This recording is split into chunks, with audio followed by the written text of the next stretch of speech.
Hello friends, मैं शालिनी पांडे स्वागत करती हूँ आपके चैनल और शालिनी बियॉन्ड स्टडी में। आज हम बात कर रहे होंगे आपके इंट्रोडक्शन टू डिसेबिलिटी में। अधिकतर बच्चों के मैसेज भी आए थे और जो है बहुत सारे बच्चों का इंट्रोडक्शन टू डिसेबिलिटी में भी जो है वो उनका बैक लगा हुआ है। तो फिर उसके लिए आपको ये एक जो है रिवीजन जो आपको दिया जा रहा है, जहाँ पे आप जो है पूरी तरह से जो जो इम्पोर्टेंट फैक्ट हैं आप मेरे साथ जो है वो डिस्कस कर पाएंगे। बाकी आपके आइडियोलॉजी और स्पीच के पेपर के भी कंप्लीट वीडियो आपको जो है वो बहुत जल्द मिल जाएंगे। सेकेंड ईयर का मैं अभी नहीं करवा रही हूँ, उसके पीछे के कुछ रीजंस हैं। और क्योंकि सेकेंड ईयर का अगर आप जो प्लेलिस्ट चेक करेंगे तो आपको कंप्लीट वीडियो मिल जाएगा। ठीक है, तो फर्स्ट ईयर के कुछ टॉपिक ऐसे हैं जो कि मैंने नहीं करवा रखा है, जैसे स्पीच हो गया आपका, तो मैंने नहीं करवाया है, तो मैं उसके वीडियो आपको प्रोवाइड करवा दूंगी स्पीच के। और जो भी अगर आपको वीडियो नहीं मिल रहा है तो फिर आप कमेंट भी कर सकते हैं कि मुझे इस टॉपिक के या फिर इस यूनिट के वीडियो चाहिए, तो मैं उसी कमेंट बॉक्स में जो है वो आपको उसका लिंक भी प्रोवाइड करवा दूंगी। क्योंकि कुछ बच्चों के मैसेज आ रहे थे कि मैम हमें वीडियो नहीं मिल रहे हैं, तो फिर आप मुझे जो है मैसेज कर सकते हैं, वीडियो के नीचे आप मैसेज कर दीजिएगा, मैं आपको उसका लिंक प्रोवाइड करवा दूंगी, फिर आप वहाँ से देख लीजिए। क्योंकि कुछ वीडियो क्या है कि वो सर्च बार में नहीं आए हैं, फिर आपको नहीं मिल रहे होंगे। ठीक है, व्यूज कम होने की वजह से आपको नहीं मिल रहा है, बट वो इंपॉर्टेंट वीडियो है, फिर आप उनको देख लीजिएगा। ठीक है, मेरे लिए इतना ही है कि आपका एग्ज़ाम जो है वो बेहतर निकल जाए। तो हम समझेंगे पूरे कंप्लीट यूनिट को, हम यहाँ पे समझ रहे होंगे आपके साथ। और जहाँ पे 1.1 हमारा है, जिसमें अगर मैं आपको थोड़ा सा सिलेबस आपको समझना है कि कौन से यूनिट से क्वेश्चन बना है, जब आप ये जान पाएंगे तो फिर आपके लिए उन चीज़ों को करना आसान हो जाएगा। तो ध्यान से मेरी बात सुनिएगा कि यूनिट 1 के अंतर्गत सबसे पहले आपको, जैसे अभी आप जानते नहीं है कुछ, जैसे पहला पेपर क्या है, पहला पेपर ऐसा है कि आपको अभी सिखाने का प्रयास किया जा रहा है कि विकलांगता क्या है। तो पहले यूनिट में आपको यही बताया गया है कि दिव्यांगता की परिभाषा सबसे पहले किसने दिया, या फिर दिव्यांगता होती क्या है। फिर आपने कुछ टर्म सुने होंगे कि क्षति है, क्षमता है, दिव्यांगता है, फिर इसके बारे में बताया गया है। दिव्यांगता का इतिहास है, फिर दिव्यांगता में क्षति या क्षमता के बारे में कुछ मॉडल्स, मतलब अलग अलग तरह से जो सोच विकसित हुई है दिव्यांगता को लेकर के, उसके बारे में आपका है। ठीक है, उसके बाद अगर हम यहाँ पे बात करते हैं तो आपको फिर आप जान गए डिसेबिलिटियाँ हैं, तो कैसे आप उन डिसेबिलिटियों को पहचान पाएंगे, उनका उपचार कैसे कर पाएंगे, फिर इसके बारे में आपको पढ़ना है। उसके बाद अगर हम बात करते हैं तो लास्ट में आपको जो एक नया मॉडल आया हुआ है उसके बारे में जानना है, जिसे आप क्रॉस डिसेबिलिटी कहते हैं। तो पूरा यूनिट 1 आपको इन्हीं चीज़ों के बारे में जानना है। कैसे आप शॉर्ट में इन चीज़ों को पढ़ सकते हैं वो मैं आपको लास्ट में बताऊंगी, वीडियो के लास्ट में, कि कैसे आप बहुत कम टाइम में इन चीज़ों को कवर कर पाएंगे। और उसके लिए भी मैं आपको कुछ नोट्स जो हैं वो हैंड रिटन प्रोवाइड करवा दूंगी, जहाँ पे 3-4 पेज का या 4, मतलब मैक्सिमम उसमें 6 से 7 पेज होंगे, जहाँ पे कंप्लीट आपको रिवीजन मिल जाएगा, जहाँ पे वो बहुत छोटे छोटे टर्म में हर चीज़ों को जो है आपको मिल जाएगा कि हाँ क्षति क्षमता के बारे में उसका अंतर क्या है। तो बहुत शॉर्ट में मैंने वो नोट्स जो है कंप्लीट किए हैं, मैं वो नोट्स आपको 15 के बाद जो है वो प्रोवाइड करवा दूंगी।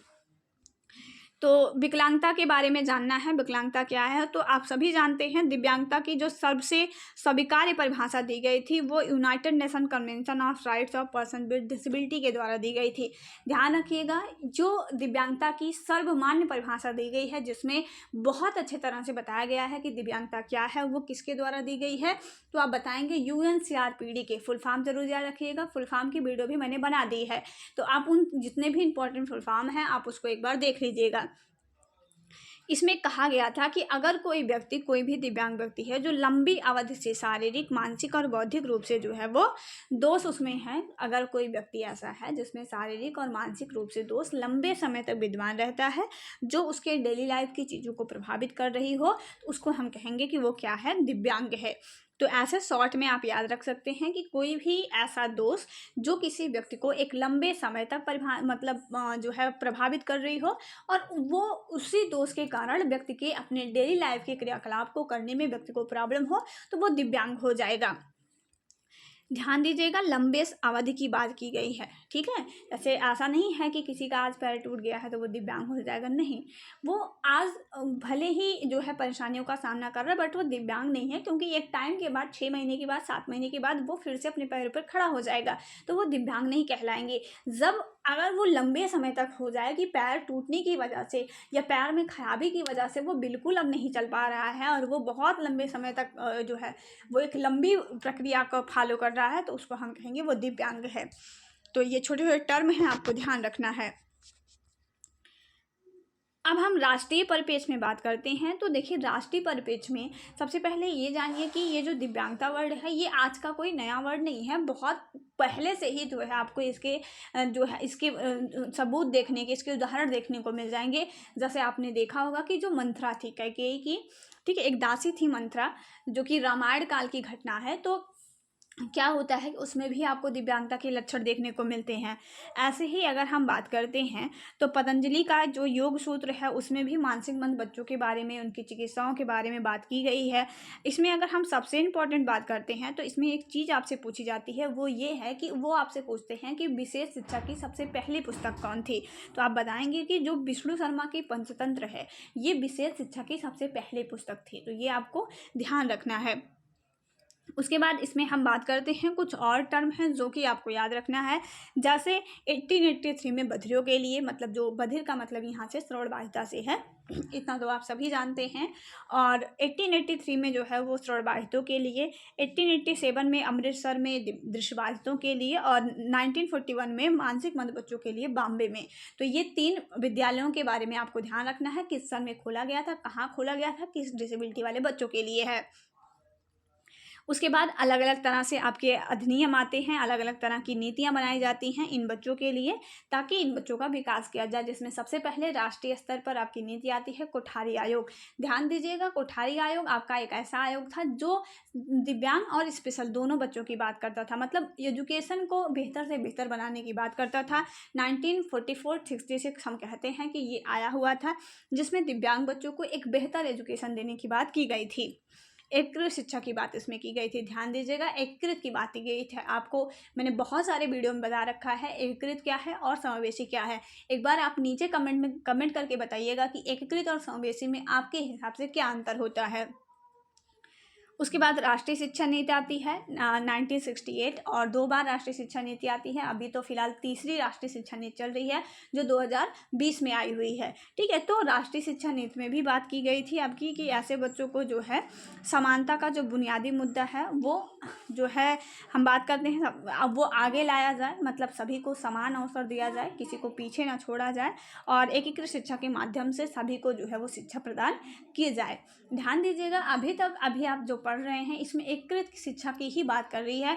आगे आप पढ़ेंगे कि जहाँ पे समावेशी शिक्षा, धीरे धीरे एकीकृत शिक्षा से दिव्यांग बच्चों के एजुकेशन में भी सुधार आता है, और हम एकीकृत शिक्षा की तरफ से आगे बढ़ते बढ़ते, जहाँ पे पहले सिर्फ अलग ही शिक्षा दी जाती थी या फिर एजुकेशन दी ही नहीं जाती थी, वहाँ से फिर हम एक विशेष शिक्षा की तरफ आए, विशेष शिक्षा से एकीकृत शिक्षा की तरफ आए, और धीरे धीरे करके हम उसी एकीकृत शिक्षा से समावेशी शिक्षा की तरफ रुख करेंगे। उसके बाद दिव्यांगों के लिए एकीकृत शिक्षा योजना चलती है जो 1986 में आपकी चलती है, और दिव्यांगों के लिए एकीकृत शिक्षा परियोजना जिसे आप पाइड कहते हैं, जो 1986 में यूनिसेफ की सहायता से जो है वो चलाया जाता है। इसमें भी बच्चों के एकीकृत करने की बात जो है वो आपकी की जाती है कि उनकी ज़रूरतों को पूरा करे। बच्चों में जो है, जो चाहे वो किसी भी प्रकार की डिसेबिलिटी के शिकार हो, कम डिसेबिलिटी हो, ज़्यादा डिसेबिलिटी हो, ये मायने नहीं रखता है। बच्चे हैं तो एजुकेशन मिलनी चाहिए समान रूप से। उसके बाद एकीकृत शिक्षा आपकी आती है 1992-90 के दशक में ये आती है, जहाँ पे अगर हम बात करते हैं कि प्राथमिक शिक्षा का सार्वभौमिकरण इसका मेन उद्देश्य था कि बच्चे जो हैं, छोटे बच्चे जो हैं, जो 1 to 5th वाले बच्चे हैं, प्राथमिक शिक्षा का मतलब 1 to 5th, जिसके आप टीचर बनेंगे भविष्य में, तो जो ये 1 to 5th वाले बच्चे हैं इनके सार्वभौमिकरण की बात इसमें जो है वो की गई थी। उसके बाद आपकी राष्ट्रीय दिव्यांगता नीति आती है 2006 में आती है। ये पूरी तरह से दिव्यांग बच्चों के हितार्थ में लाई गई नीति रहती है, जिसमें ये बताया जाता है कि जो भी दिव्यांग बच्चे हैं इनके लिए हमें एक बेहतर से बेहतर इन्वायरमेंट जो है वो उनको प्रदान करना है, समान रूप से अवसर देना है, समान भागीदारी देना है उनको, और हमें उनके अधिकारों का जो है वो संरक्षण करना है कि बच्चे के जो अधिकार हैं वो कोई उससे छीन ना सके। इसके लिए ये आपका लाया गया था। उसके बाद अगर हम बात करते हैं सर्व शिक्षा अभियान, हमारे लिए इम्पॉर्टेंट है जानना, बस इतना सा आप जानते रहिए सर्व शिक्षा अभियान के बारे में। अब आपको ये चीज़ें सेकेंड ईयर में मिलेंगी, तो अभी आप सर्व शिक्षा अभियान के बारे में इतना जानते रहिए। सबसे पहली बात तो ये प्राथमिक शिक्षा के लिए आया था। 2001-2002 में लाया गया था। उस समय अटल बिहारी वाजपेयी जी की सरकार थी और उस समय लाया गया था प्राथमिक शिक्षा का सार्वभौमिकरण करने के लिए। और आप जानते हैं कि प्राथमिक कक्षा में मतलब 1 में बच्चे का एडमिशन कब होता है, तो 5 की उम्र के बीतने के बाद जब वो छठी का 6 वर्ष का हो जाता है तो बच्चे का एडमिशन 5th में मतलब 1th में जो है उसका एडमिशन हम करवाते हैं 1 में। तो वहाँ से अगर आप देखेंगे तो 6 से 14 साल के बच्चे मतलब जो ये प्राथमिक शिक्षा की ही एज होती है बच्चों को, तो इसी प्राथमिक शिक्षा को मतलब हर एक बच्चा जो है वो शिक्षा प्राप्त करे, सब बढ़े, सब पढ़े का नारा भी दिया गया था कि सब आगे बढ़ें, सब पढ़ें। तो ये इसका लाया गया था सर्व शिक्षा अभियान। उसके बाद दिव्यांगता हेतु जो है आपका दूसरा दिव्यांगता हो समावेशी शिक्षा आती है जो IEDSS होता है। फुल फॉर्म आप याद रखिएगा, IEDSS कहते हैं integrated education for disable children for secondary level, इसका फुल फॉर्म होता है। और ये जो आपकी है वो सेकेंडरी एजुकेशन के लिए थी, मतलब जो माध्यमिक स्तर की शिक्षा होती है तो उन बच्चों के लिए लाया गया था। चलिए उसके बाद रमशा आपका आया हुआ था। एक एक करके आपको क्या करना है, एक शॉर्ट नोट बनाना है कि राष्ट्रीय नीतियों में क्या क्या दिव्यांगों के लिए किया गया था। ठीक है, तो इस तरह से आप बस नोट डाउन कर लीजिए और अभी आप देखेंगे कि सभी में कॉमन चीज़ें हैं, उनका अधिकार दिलाना, उनके अधिकारों का संरक्षण करना, पूर्ण रूप से भागीदार करवाना, ठीक है, बेहतर एजुकेशन देना, बेहतर इन्वायरमेंट क्रिएट करना उनके लिए, बेहतर से बेहतर एकीकृत शिक्षा के माध्यम से, समावेशी शिक्षा के माध्यम से उनको शिक्षा में इन्वॉल्व मतलब उनका नामांकन करवाना। तो यही सभी का जो है मेन उद्देश्य सभी का यही था कि बच्चे का डेवलपमेंट किया जा सके, होल डेवलपमेंट बच्चे का किया जा सके, ये मेन उद्देश्य था। उसी के लिए अलग अलग समय पर अलग अलग अधिनियम, अलग अलग नीतियाँ जो हैं वो लाई गई थी। राष्ट्रीय माध्यमिक शिक्षा अभियान जिसे आप रमशा कहते हैं, तो ये लाया गया था 2009 में आपका रमशा आया था और इसमें बताया गया था कि कैसे आप माध्यमिक स्तर पर बच्चों की शिक्षा को बेहतर बना सकते हैं, उनको बेहतर पाठ्य पुस्तकें दे करके, बेहतर संसाधन दे करके, बेहतर शिक्षण अधिगम सामग्रियाँ दे करके आप कैसे बच्चों को बेहतर से बेहतर जो है वो दे सकते हैं, इसके लिए ये बताया गया था। अंतर्राष्ट्रीय स्तर पर भी कुछ नीतियाँ, कुछ कानून जो है इन दिव्यांग बच्चों के लिए बनाए गए थे, तो उन सभी के बारे में देखेंगे। जितना इम्पोर्टेंट है आपके लिए आप उसको पढ़िए जो है, बाकी चीज़ें तो बहुत सारी हैं कवर करने के लिए, बट अगर आपको इसमें ध्यान रखना है तो आप सालमान का सम्मेलन जो है वो ध्यान रखिएगा, क्योंकि यहाँ से क्वेश्चन बनता है, आपसे पूछा जाएगा कि समावेशी शिक्षा की सबसे पहले बात जो है वो कहाँ से स्टार्ट हुई थी। तो ये सालमान का सम्मेलन था आपका सन 1994 ईस्वी में स्पेन के सालमान का शहर में जो है वो किया गया था।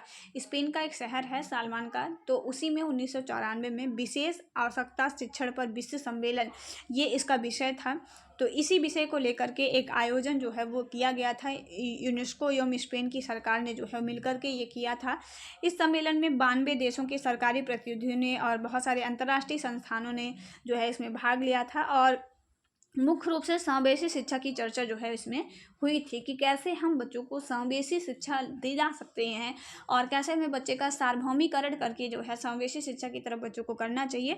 तो सबसे कहते हैं कि सबसे महत्वपूर्ण बात जो इस सम्मेलन की थी वो यही थी, समावेशी शिक्षा, और यहीं से समावेशी शिक्षा का जो संप्रत्यय है वो निकल के आया और बहुत सारे देशों ने अपने जो है अपने यहाँ समावेशी शिक्षा को अपनाया था। तो इसमें कहा गया था कि बच्चों को हमें समावेशित किया जाए, मतलब बच्चों को समावेशी किया जाए और उनकी शारीरिक, बौद्धिक, भावनात्मक, सामाजिक, वांछिक या अन्य दशाएं कैसी भी हों, समावेशी दिशा निर्देशन युक्त तो सामान्य स्कूल भेदभावपूर्ण दृष्टिकोणों से निपटने के लिए सबसे प्रभावी माध्यम है। सबसे पहले इसी सालमान का सम्मेलन में बात की गई कि बच्चों को हमें समावेशी शिक्षा के माध्यम से पढ़ाना चाहिए। जो एकीकृत शिक्षा का कॉन्सेप्ट है वो बढ़िया नहीं है, आप समावेशी शिक्षा के माध्यम से बच्चों को पढ़ाएं तो उससे बच्चे का हम बेहतर विकास कर सकते हैं।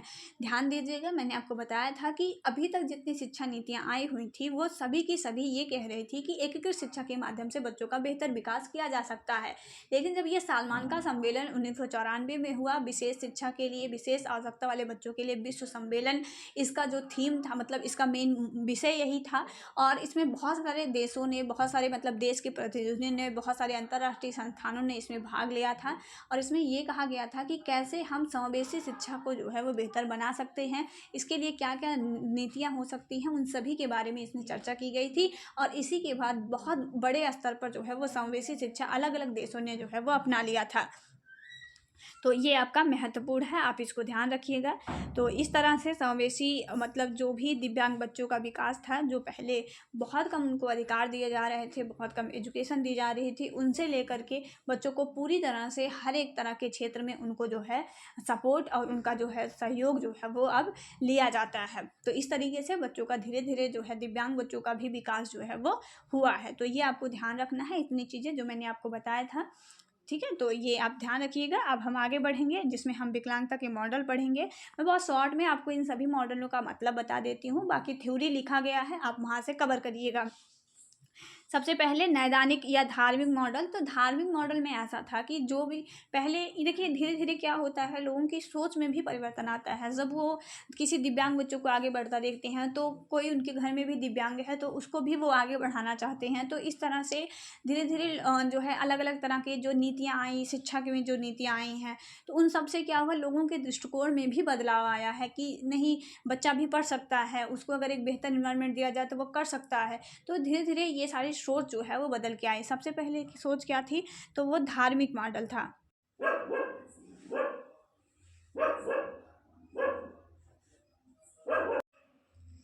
हम क्षति या क्षमता और दिव्यांगता को यहाँ से समझ रहे होंगे कि क्षति क्या है, क्षमता क्या है और दिव्यांगता क्या है, आवास और पुनर्वास। तो ये कुछ टॉपिक्स हैं जिसको हम कवर करेंगे। जहाँ पे क्षति की अगर हम बात करते हैं तो बहुत सिंपल भाषा में समझिएगा, बहुत ही सिंपल भाषा में इसको समझेंगे, क्षति, अक्षमता और दिव्यांगता क्या है। तो यहाँ से अगर हम बात करना चाहें क्षति की, तो आप इसको ना थोड़ा सा कमी के रूप में जो है वो ले सकते हैं। क्षति का मतलब होता है कमी। तो अगर मान लीजिए, लेकिन ये कमी जो है ना वो शारीरिक रूप से हो, अगर किसी भी व्यक्ति में ये कमियाँ शारीरिक रूप से हो तो उसको हम कहते हैं कि उसमें क्षति है। जैसे किसी भी व्यक्ति का मान लीजिए अगर पैर नहीं है, पैर कट गया है या पैर मुड़ा हुआ हो, हाथ टेढ़ा हो, तो शारीरिक रूप से उसमें कोई विकृति है तो ये उसकी क्षति हो जाएगी। और इसी क्षति के कारण अगर वो व्यक्ति अपनी दैनिक जीवन के क्रियाकलाप को करने में असमर्थ है तो वो उसकी अक्षमता हो जाएगी। जैसे मान लीजिए पैर टेढ़ा है तो क्षति है, और उसी पैर टेढ़े की वजह से अब उसको चलने में प्रॉब्लम हो रही है तो वो उसकी अक्षमता हो जाएगी। उसके बाद आपका आता है दिव्यांगता, मतलब जिसे आप विकलांगता भी कहते हैं। तो विकलांगता का मतलब होता है कि अगर कोई व्यक्ति ऐसा है जिसकी क्षति और अक्षमता के कारण अब ये चीज़ें उसको एक लंबे समय तक मतलब जो है वो परेशान कर रही हों। जैसे कि आपने यूएनसीआरपीडी के कन्वेंशन को देखा था, जहाँ पे आपने देखा कि उसमें कहा गया था कि जब कोई भी चीज़, कोई भी दोष व्यक्ति में लंबे समय तक उसको मतलब परेशान कर रहा हो या उसको लंबे समय तक जो है उसको प्रभावित करे, और वो उसकी वजह से वो शारीरिक, मानसिक और भावात्मक सभी तरीके से जो है वो उसको प्रभावित कर रहा हो वो दोस्त, तो वो से हम विकलांगता कहेंगे। तो आप यहाँ से ले सकते हैं कि मान लीजिए अगर पैर उसका मुड़ा हुआ था तो वो उसकी क्षति थी। पैर मुड़ने की वजह से, मतलब उसी क्षति की वजह से वो चल नहीं पा रहा था, उसकी अक्षमता है, या चलता है तो परेशानियाँ होती हैं तो उसकी अक्षमता है। और जब ये अक्षमताएँ उसको एक लंबे समय तक प्रभावित कर रही हों, अब वो इमोशनली भी, सामाजिक रूप से भी उसको अब वो चीज़ें परेशानी करने लगी हो, तो उसको हम कहेंगे कि वो विकलांग है। ठीक है, तो ये आपका क्षति, अक्षमता और विकलांगता की परिभाषा होती है। और जहाँ पे ये तीनों आपका लाइनर मॉडल पर जो है वो आधारित है, मतलब कोई क्षति होगी तभी वो अक्षमता बनेगी और अक्षमता होगी तभी वो विकलांगता बनेगी। तो क्षति बाह्य रूप होता है और अक्षमता जो है वो लक्षणों का पता नहीं चलता, जैसे लक्षण अभी बहुत कम लक्षण रहते हैं लेकिन उसको दैनिक जीवन की परेशानियाँ रहती है, और धीरे धीरे ये एक गंभीर रूप ले लेता है, लंबे समय तक प्रभावित करता है तो वो अक्षमता हो जाती है। तो ये आप पढ़ लीजिएगा यहाँ से। और जो है अब यहाँ पे हम आवास और पुनर्वास के बारे में आपको बता रहे होंगे, जहाँ पे हम अंतर को भी समझेंगे और बाकी चीज़ों को भी कवर कर रहे होंगे।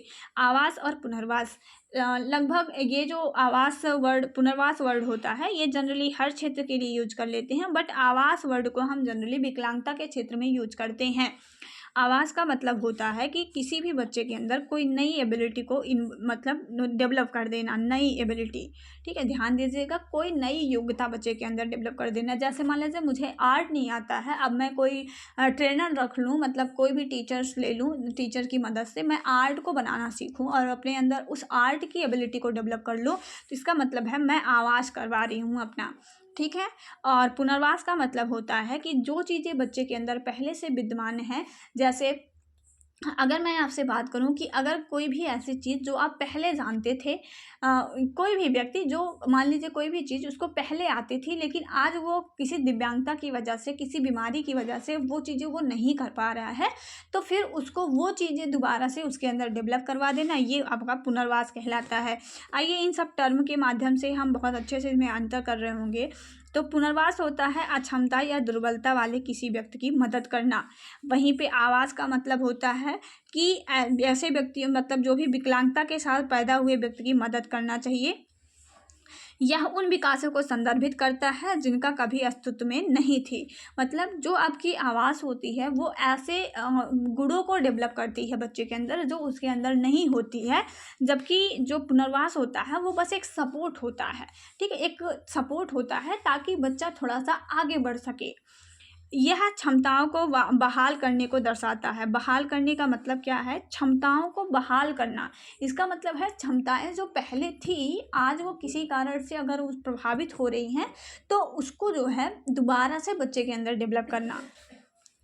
और यह दीर्घावधि अल्पावधि कार्यक्रम हो सकता है। मतलब ये एक लंबा सा प्रोसेस भी हो सकता है, एक छोटा सा प्रोसेस भी हो सकता है। जैसे बच्चे के कितना बच्चा प्रभावित हुआ है उसके आधार पर हम पुनर्वास करते हैं। कम प्रभावित हुआ है तो बहुत कम टाइम में हम उसको रिकवर करवा देंगे, बट अगर ज़्यादा प्रभावित हुआ है तो एक लंबा समय भी लग सकता है। जबकि अगर आप आवाज़ देखेंगे तो ये एक लंबी प्रक्रिया होती है। किसी के अंदर किसी नए गुण को डेवलप करना एक लंबा प्रक्रिया होता है। ठीक है, तो आपसे पूछा जाए कि इसमें से कौन सा एक बहुत लंबा प्रक्रिया है, अल्पावधि की प्रक्रिया नहीं हो सकती है, तो वो आवास होता है। विकलांग व्यक्तियों को मौलिक क्षमता, ज्ञान, अनुभव, दृष्टिकोण विकसित करने की आवश्यकता है। इसमें क्या होता है कि व्यक्ति को थोड़ा सा ज्ञान देना, मतलब थोड़ी सी जानकारियाँ देना, थोड़ा सा जो है इमोशनली सपोर्ट देना, ये सब शामिल हो सकता है। बट इसमें क्या होता है, हम एक नया कौशल प्रशिक्षण के माध्यम से बच्चे के अंदर एक नया कौशल डेवलप करते हैं। ये स्वयं के पर्यावरण की वृद्धि से संबंधित होता है। ये दैनिक जीवन के कौशल विकसित करने का ज़रूरत होता है। एक व्यापक अवधारणा है, इसमें आवाज़ भी आ जाता है, और ये जो है एक संकीर्ण अवधारणा होती है। लेकिन ये जो है बच्चे के अंदर अगर हम बात करते हैं उपचार के माध्यम से या प्रशिक्षण के माध्यम से संबंधित होता है कि उसके अंदर कोई नई एबिलिटी डेवलप करना। ठीक है, अगर मैं आपको एक एग्जाम्पल से समझाऊँ तो किसी को नया घर बना के दे देना। ठीक है, तो मतलब ऐसा समझने के लिए मैं आपको एग्जाम्पल दे रही हूँ कि किसी का घर ही नहीं हो और आप उसको एक नया घर बना के दे दो, तो वो क्या हो जाएगा, उसका आवास हो जाएगा। लेकिन अगर कोई ऐसा है जिसका पुराना एक घर था, आंधी तूफान की वजह से वो ढह गया, अब आप उसको एक दूसरा घर बना के दे रहे हो, उसके जैसा उसका घर था, उसे अगर आप बेहतर नहीं कर सकते तो थोड़ा सा डाउन ही, आप उसको एक नया घर नहीं दे रहे हो, बट जो उसका पुराना घर था उसी में थोड़ी मरम्मत करवा के आप उसको दे रहे हो। इसका मतलब है आप पुनर्वास कर रहे हो। आई होप क्लियर हो गया होगा आवास और पुनर्वास, और अब आपका कोई आवास और पुनर्वास को लेकर कोई डाउट नहीं रहा होगा। तो यहीं तक कवर करेंगे जो है 1.1 और 1.2। तो 1.1 आपका, 1.2 यहाँ कवर करेंगे, बाकी नेक्स्ट वीडियो में कवर कर रहे होंगे हम। और बहुत लंबा नहीं, आपको एक छोटा छोटा जो है थोड़ी थोड़ी चीज़ों को करना है, क्योंकि एक किसी के 2, किसी के 3 ऐसे ही आपके बैग आए हुए होंगे, तो आपको बहुत कम पेपर जो है वो पढ़ने हैं। तो ऐसे छोटे छोटे टर्म में डिवाइड करके थोड़ी थोड़ी चीज़ों को करते रहिए, आसानी से कवर हो जाएगा।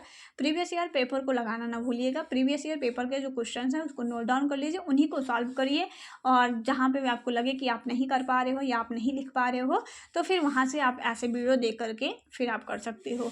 मैं आपसे एक बात और कहूँगी, ऐसा मत करिएगा कि अभी आप जितने भी वीडियो डाल रहे हो सभी को देखना स्टार्ट कर दीजिए। नहीं, आपका जो पोर्शन कमजोर है बस उसी टॉपिक को देखिएगा। ठीक है, मतलब जैसे मान लीजिए कि आपको क्रॉस डिसेबिलिटी समझ में नहीं आ रही है, तो कोई ऐसा वीडियो देखिए जिसमें क्रॉस डिसेबिलिटी के बारे में बताया गया हो।